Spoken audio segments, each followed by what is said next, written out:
Welcome, today in front of me Motorola Moto G41, and I'll show you how to change lock screen wallpaper on this device. So we got two ways how we can do that. I'll show you both. The first one is just go to the settings application and then tap on the display section. Here just go to the advanced options and tap on the wallpaper section.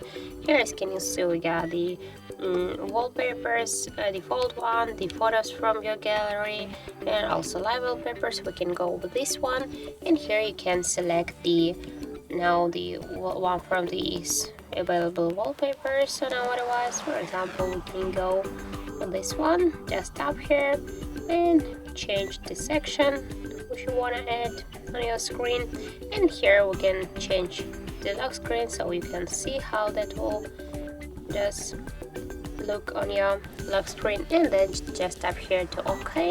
And we want to change the lock screen, so tap here, and as can you see, we just get here the message that this wallpaper set successfully on our lock screen. And as can you see, we just successfully changed our lock screen. And the second way, that just should hold for a while one from your screens, and you will see the wallpaper section. Just tap there, and by the same way you can just select one from the available wallpapers. For example, we can go here to the cityscapes, just tap there and set the new wallpaper to the lock screen. And now we'll just check again. As can you see, we just successfully did change our lock screen wallpaper. So that's how it looks. If you find this video helpful, remember to leave a like, comment and subscribe our channel.